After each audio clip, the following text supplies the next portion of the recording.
Ready? Hi.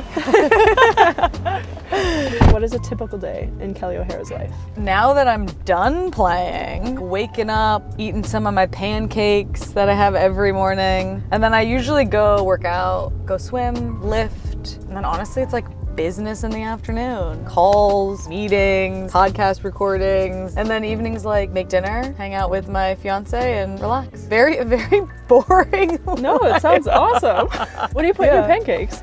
My pancakes are bananas, eggs, and oats. Would you ever do a cooking show showing us how to do this? 100%. Cooking with Kelley O'Hara. Perfect. Great. Let's do it. I actually have always wanted to have a cooking show. So Okay. maybe in this next chapter. We know you like surfing. I do. So like how did surfing. you get into that? I always had this. Hold on, we should put our seatbelts on. No, wear your seatbelts, y'all. Safety first, kids. Safety. You're not wearing your seatbelt. What are you doing? So growing up in Georgia, I obviously wasn't around an ocean, but I think I always had this innate feeling that I would learn how to surf one day. Went to college in California, learned while I was at college. Summer between my junior and senior year, I played for Pally Blues in LA. I lived with Tobin Heath and we crashed at Abby Wambach's apartment. We basically had practice twice a week and a game on a weekend. So we had so much free time. So we went surfing every day. And that's when I kind of got the bug and haven't really stopped loving it since. Where do you go in New York? When I played for Sky Blue, I lived down at the shore for a couple years, so I would go down there Manasquan, Spring Lake, Belmar, but now I have been going to Rockaways. Do you want to talk about your swimming too? So I swam when I was a kid. My parents, specifically my mother, was like, none of my children will drown. They're all doing swim team. I probably did that for a couple years, and then the swim team was like, you need to quit soccer to be full-time swimmer. And I was like, no. And I really liked it, but it wasn't enough to get me to stop playing soccer. And then this past January, I was in the Cayman Islands, and I was staying at this amazing resort called Palm Heights. They have classes, and one of the classes was open water swimming. I did that for the first time. It kind of sparked my love for swimming again. Thankfully, considering the year I've had, I feel like it happened serendipitously because I needed swimming this year, and swimming's brought me so much joy. It has just gotten me through my knee not being able to handle a lot of the load. So now I'm a swimmer. What does the number 5 mean? Number 5, I wore a couple different numbers growing up, 14 and 7. Those were both my dad's football numbers. So I liked to wear those. And 1, I don't know why I wore 1 in club. I was just yeah, number 1, baby, I think. I don't know.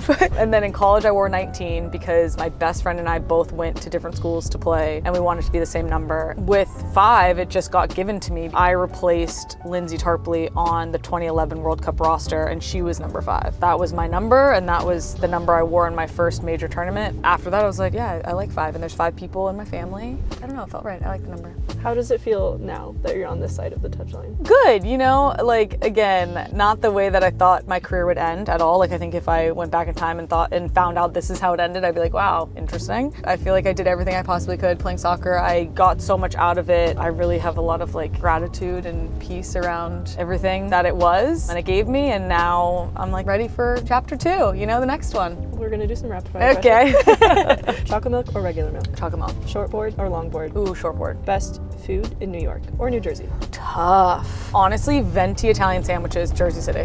What animal do you think you could beat in a race? A turtle? For sure. What is your favorite stadium that you've played in? Wembley Stadium 2012 gold medal match. What did you want to be when you were growing up? I wanted to be a librarian. What do you want to be now? Ooh, the best version of myself. What's the last TV show you binged? The Perfect Couple, is that what it's called? Yeah, I think it's The Perfect Couple. Yeah, Netflix. Give us your best smack talk. Oh, gotta try harder than that. Is it too dark in here or no? Now that we're in tunnel, should we do this?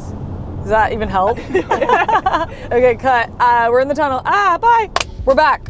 In New York. Where did we leave off? I think your girl dinner. Cornichons, those little pickles? The little pickles, I know they're so good. A couple slices of salami, carrots, hummus, aged Parmesan, sliced up, maybe some crackers, maybe some apples. Yeah, that's my girl dinner. How many truck rats do you think you own? So many truck rats. Too many truck rats. Wow, this is funny, okay. Is it soccer or football? Ooh, it's soccer. What is the best place you've visited? Oh, honestly, Italy, Amalfi Coast. Is purple your favorite color? No, actually, green is. Is there a game that you remember every second of? No, LOL, absolutely not. What's your party trick? It's probably a handstand contest with somebody. What's your phone background right now? 3 little baby penguins. My sister, me, and my brother. And I've never changed it. How did you get to that Olympic gold final in Paris? Funny. After the quarterfinals against, who did they play in the quarters? We got an otter. So it was after they beat Japan in the quarters, and my fiance texted me and was like, we need to go to the finals. And I was like, all right, well, give it a second. They still got to win the semis. We're confident, but like, you know, I don't want to jinx it. That's when I was like, oh, we could actually make this work. Like my recording for JWS on Friday, and then we got to do it again on Monday, but the game's on Saturday, and we can sleep on the flight over. Booked a flight for Friday night, landed Saturday, went to the game, didn't go to bed until like 8 a.m. on Sunday, did it again on Sunday, didn't sleep, and then got on the flight home. It was fun, worth it. What other ways are you gonna send it like that in the future? I don't know, man. I'm just like down for a good time. Maybe not like party send it as much, although I'm sure I probably will a little bit, but like you could call me on Tuesday and be like, do you want to go to South Africa on Thursday? And I'd be like, yeah, like let's go. I'm so excited to be able to say yes to things, because for so long it's like, I can't, I have practice. Like I can't, I work weekends, you know? But now I don't have that. So I think that'll be my send it for 2025. It's like say yes to whatever adventure comes my way. Kelley, we're at full time. Okay. Is there anything else you want to say? Tweet. No, this has been fun. Thanks for chatting. Thanks for getting in our car. Yeah. Good.